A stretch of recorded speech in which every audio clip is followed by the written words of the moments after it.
तैयार हैं।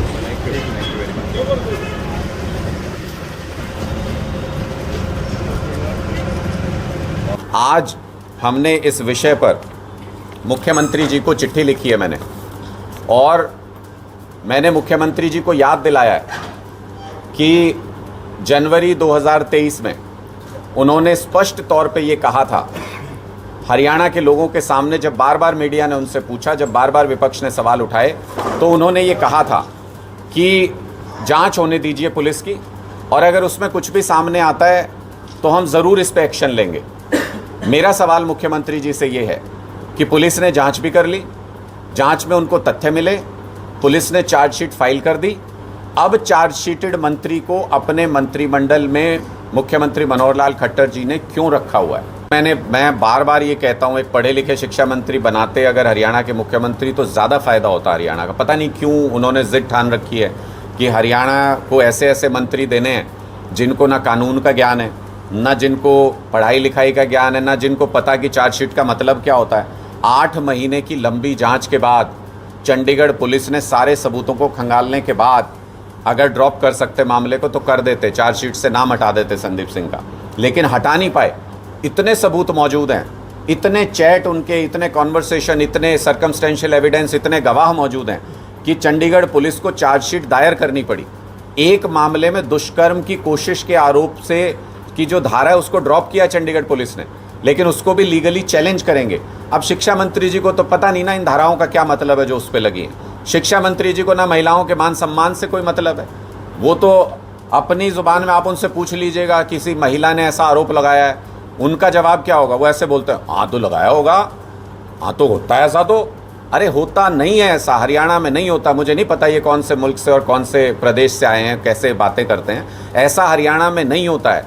अगर कोई मंत्री किसी पद पे बैठा है तो उसको अपनी जिम्मेदारी को समझना पड़ेगा, उसको अपनी जिम्मेदारी को निभाना पड़ेगा, और अगर नहीं निभाएंगे तो उनको पद छोड़ना पड़ेगा। ये लोकतंत्र है, जनता की राय के हिसाब से चलना पड़ता है। क्योंकि भारतीय जनता पार्टी जिद पे अड़ी हुई है कि अगर हमारा कोई व्यक्ति, उनका नेता, अगर महिलाओं के खिलाफ किसी आरोप में दोषी पाया जाता है या आरोपी होता है, वो पीछे हटने को तैयार ही नहीं है। वो अपने मंत्री, अपने विधायक के साथ खड़े हो जाते हैं, अपने नेता के साथ खड़े हो जाते हैं। ये कोई इत्तेफाक नहीं हो सकता कि पूरे हिंदुस्तान में जहां भी महिला उत्पीड़न का, छेड़छाड़ का कोई मामला आता है, वहां पे आरोपी भारतीय जनता पार्टी का ही नेता क्यों होता है। और ये भी इत्तेफाक नहीं हो सकता कि हर ऐसे मामले में भारतीय जनता पार्टी नेता के साथ क्यों खड़ी हो जाती है, कहीं पर भी पीड़िता के साथ क्यों नहीं खड़ी होती।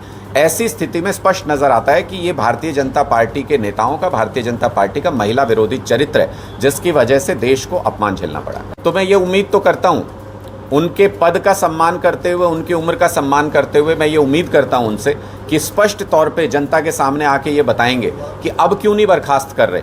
1 मिनट भी ऐसा मंत्री उनको कैसे बर्दाश्त है जो उनके अपने प्रदेश की, जिसके वो मुख्यमंत्री हैं, उनके प्रदेश की बेटियों के साथ छेड़छाड़ का, बेटी के साथ छेड़छाड़ का आरोपी हो, जिसके खिलाफ चार्जशीट दायर हो गई हो, जिसके खिलाफ जांच में सबूत पाए गए हों, ऐसे व्यक्ति को वो अपने मंत्रिमंडल में कैसे बर्दाश्त करें, उनको बताना चाहिए। लेकिन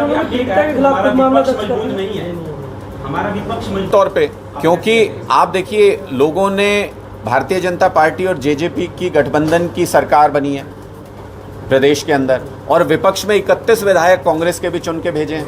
मैं इस आधार पे कह रहा हूं कि विपक्ष मजबूत होना क्यों जरूरी है, क्यों इनकी दादागिरी चल रही है। जिस दिन आरोप लगा उसी दिन इस मंत्री का इस्तीफा होना चाहिए था, उसी दिन ओलंपिक्स के संघ के जो अध्यक्ष, हरियाणा ओलंपिक संघ के, उस पद से हटना चाहिए था।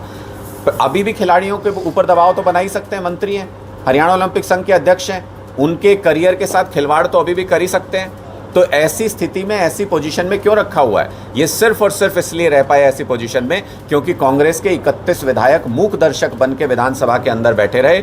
भूपेंद्र सिंह हुड्डा जी, जो विपक्ष का नेता बताते हैं अपने आप को, वो मूक दर्शक बन के इस पूरे मामले पे बैठे रहे। आप 8 महीने के अंदर देख लो कितनी बार बोले हैं भूपेंद्र हुड्डा जी इस पूरे मामले के ऊपर, जबकि उनका घर जो है वो संदीप सिंह के घर के पड़ोस में है, बिल्कुल दीवार से दीवार लगती है। आप चंडीगढ़ जाके देखना कभी, उनको कुछ नहीं करना, अपने घर से निकल के संदीप सिंह के घर के आगे बैठना, धरने पे रोज बैठ सकते हैं।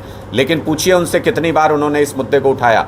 मुझे तो लगता है कि दीवार के ऊपर से भी खड़े होकर कभी ये कह देते कि संदीप सिंह तुझे शर्म नहीं आती, इस्तीफा नहीं दे सकते, ऐसा आरोप लगाए, तो भी संदीप सिंह के ऊपर नैतिक दबाव बनता। लेकिन ऐसी कोई भी घटना कोई देखने में नहीं आई, सुनने में नहीं आई। इसलिए मैं कहता हूं कि कमजोर विपक्ष अभी तक ये कारण रहा कि भारतीय जनता पार्टी निरंकुश हो गई और आम आदमी पार्टी अब मजबूत विपक्ष बनके सड़क पे विपक्ष की भूमिका निभा रही है। हमने सड़क पे संघर्ष करके वो बात मनवा ली जो विधानसभा में 31 विधायक होते हुए भी कांग्रेस चार्जशीट दायर नहीं करा पाई 8 महीने में।